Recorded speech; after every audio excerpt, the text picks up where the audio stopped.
Speaker is Dr. Vivek Dhave.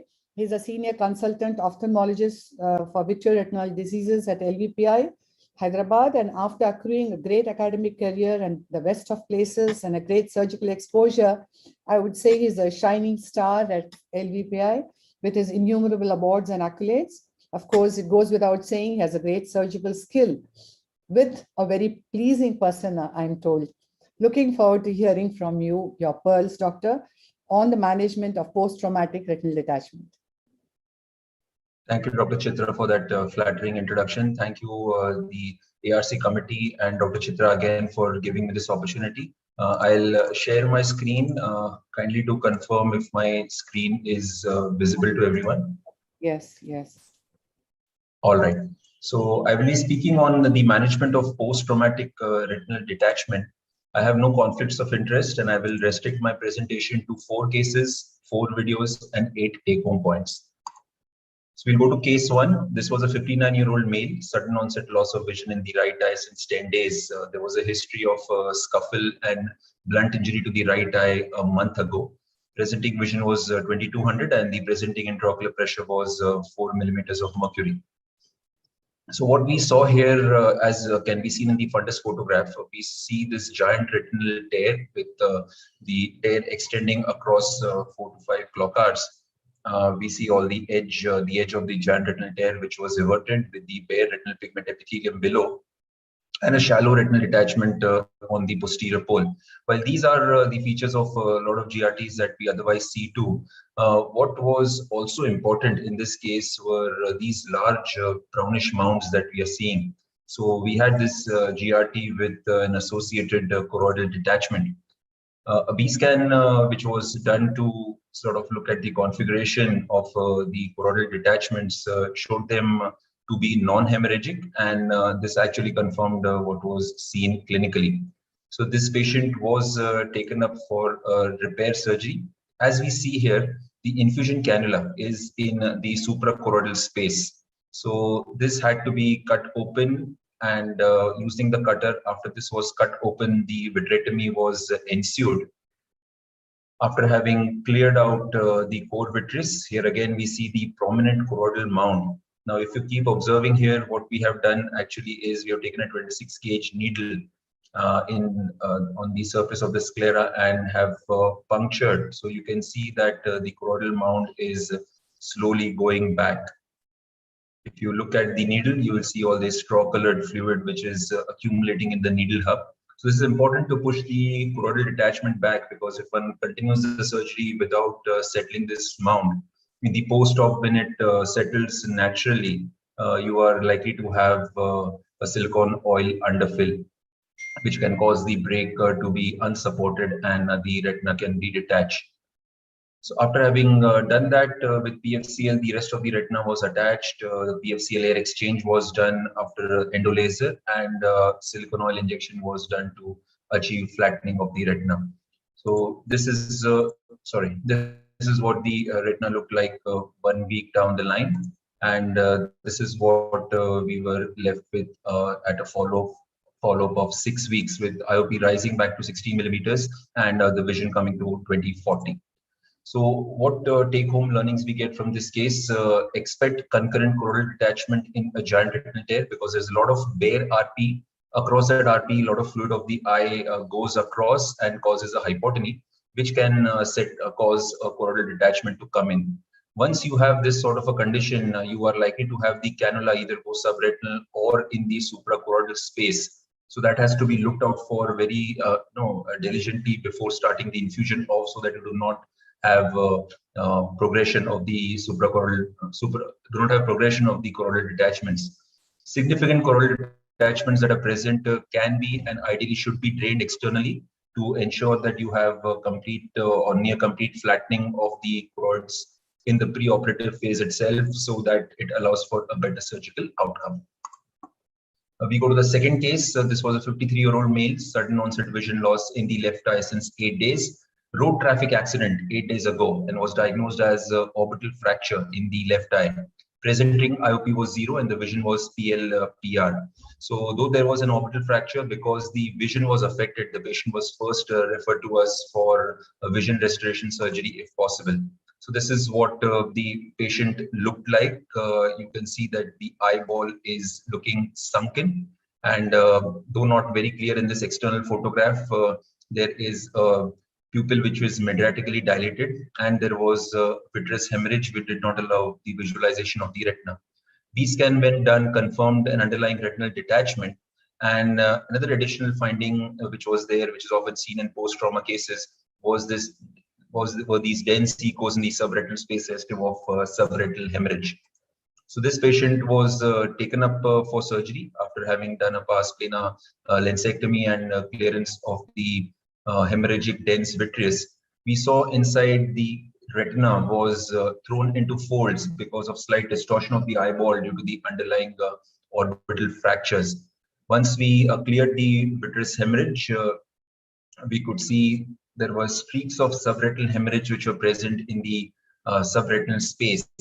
To allow access to that or try and see whether they are draining out, PFCL was injected to see if as the retina flattens, do these clots sort of express out.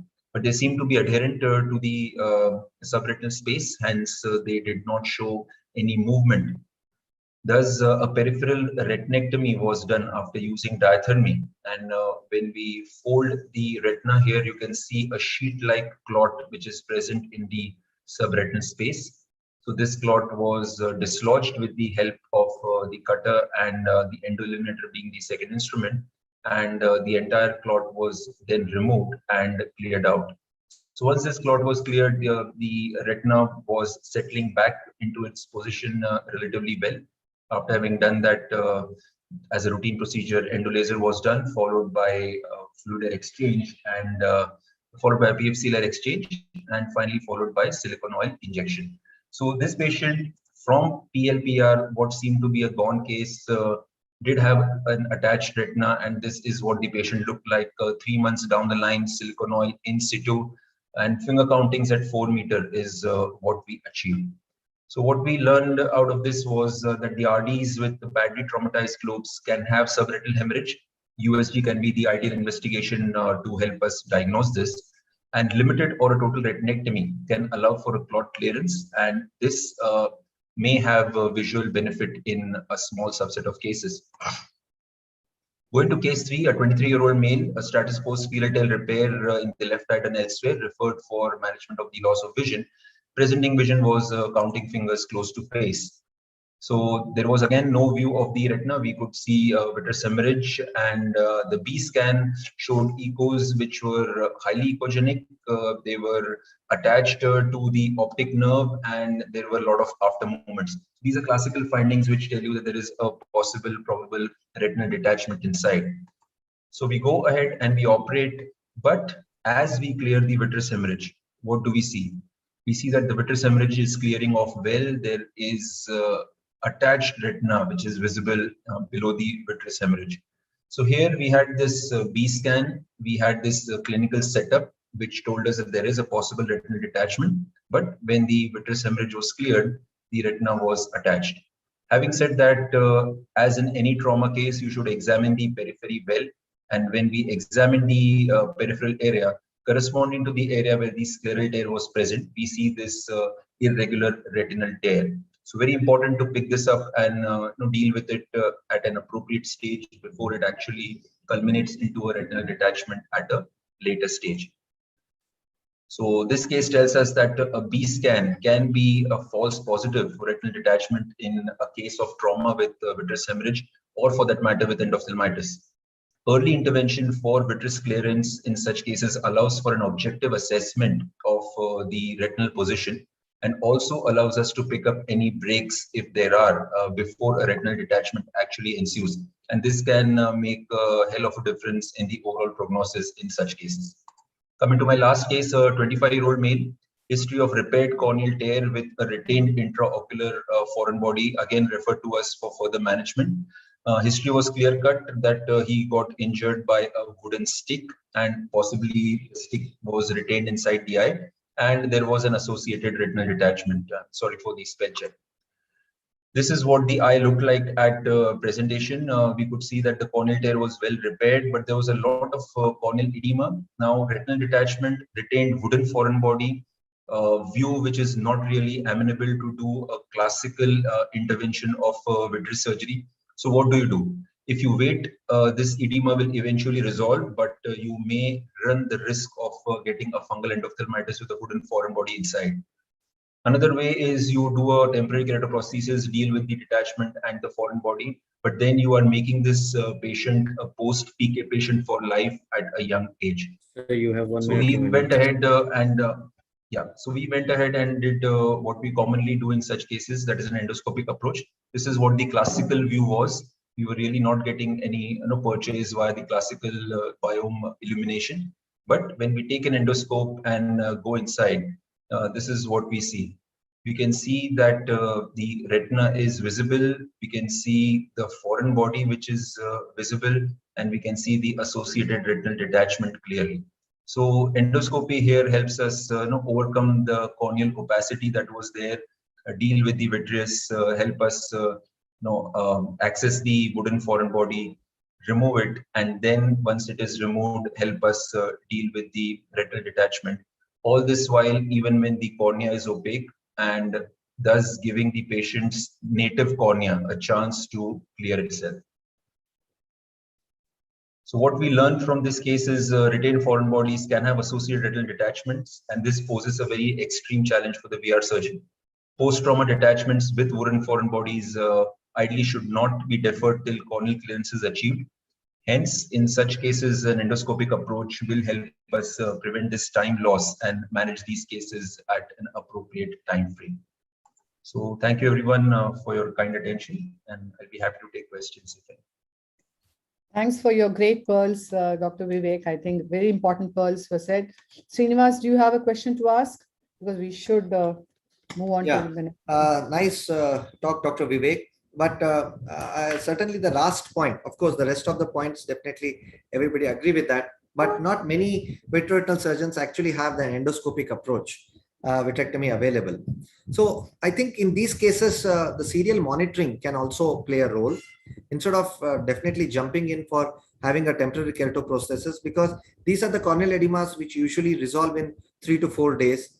And I actually call them every alternate day and do a B scan in these cases, looking for any signs of infection or development of any endophthalmitis. But if there is an infection at the first place, I would definitely try to go in even with the hazy media and try to do as much as debulking vitrectomy as much as possible if there is no retinal detachment there. But if the retinal detachment is there, again, we have to try to juggle it out. As I was showing, doing it under the hazy cornea is also very cumbersome, but I would definitely try to put it if there is infection at the first place. But in the second place, I think we can definitely wait. If there is no telltale signs of infection at present, at the point of presentation, then we can definitely wait for around 3-4 days until the corneal edema subsides. And also, if there's a long cut, putting the 3 trocars, sometimes I have seen these gaping, the wounds giving up, and again repeatedly suturing these corneal suture wounds. And especially when we want to do an indented vitrectomy or doing a base shaving in these cases can sometimes be a challenge. So I would rather prefer to wait a little bit more time in case if you don't have an endoscopic vitrectomy. If you have it, then definitely you can do as well. A very simple question. Yeah, is PVDs usually associated with traumatic giant retinal tears?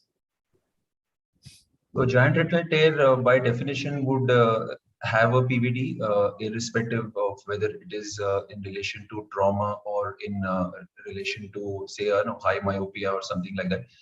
Rarely you will find a situation where the vitreous would not have completely detached, but the actual presence of the PVD is what leads to its configuration where it folds upon itself, because the retina is now not having any vitreous holding it back. It is very free mobile membrane. So largely they tend to have a PVD. So the vitrectomy part actually in these cases tends to go very fast. It is about the settlement of rest of the retina without actually getting some sort of slippage, wherein the retina sort of slips and folds upon itself when you're attempting to settle, wherein the big challenge comes in. You were Dr. Vivek, I have one quick question. No, you Yeah, was one quick. Yeah, Dr. Joshi. One quick question. In case of this chronic hypotony, when you have a chronic detachment, you see that the retina is attached under the oil, and there is a constant CDs developing, even though we do it gives a dry tap. So how would you manage these cases? Because I have a couple of cases who are doing very well, young kids who has a persistent CD. Is not because of anything, it's mainly because of hypotony, and I have been pushing through with the silicone oil in these cases. How would you manage these cases? I think a very pertinent question. In these situations, the only understanding that I have got is removing or making the eye bereft of silicone oil is what is going to lead to problems. If one goes ahead and does a silicone oil removal, there is a risk of the hypotony progressing and the eye actually shrinking. These, I think, are eyes which should go in this sort of an equilibrium where they seem to be stable, but the CD doesn't really regress. There doesn't seem to be any current inflammation or any specific cause that seems to be keeping the CD propagated. But this is a sort of balance where I feel what I would do is let the oil be in. And suppose this patient reaches a stage where there is an associate cataract where you need to operate, or the oil is emulsifying. In those situations, I would possibly go for an oil exchange rather than have the oil out. So I think that is how I would go in. Oil in the eye for life. I definitely agree with your point, but some cases are aphakic, where the silicone oil keeps touching the cornea and they develop band-shaped keratopathy. So what I did in two of my cases is using the iris lens diaphragm. I tried to create artificial with the sutures. In one case, I was successful. In other case, I was not. So probably at least a scleral fixated lens or something, which probably tries to give a kind of diaphragm, because as we all know that the silicone oil usually acts like a van der Waals forces. It suddenly doesn't come into the AC. Just like that, but it definitely needs a larger space for it to come into the AC. So doing especially in aphakics, we do prefer putting any of these to prevent the silicone oil coming, because those patients have to be permanently under silicone oil. Yes, in aphakics, I think that's a valid point. In aphakics, where you see that there's a tendency of the oil coming in, creating some sort of a diaphragm, the most ideal way would be to put in a glued IOL or a scleral fixated IOL. Another thing that has been described, though I have not tried personally, are retention sutures to keep the silicone oil bubble behind. Yeah. So although I have not personally tried that. Yeah. I tried it, but it forms a bulge. So silicone oil thirst was pushing the sutures away. In one case I was, but in other case, but definitely it's a good alternative to try. Right. Thank you very much, Dr. Vivek, for wonderful inputs and the great discussion which followed.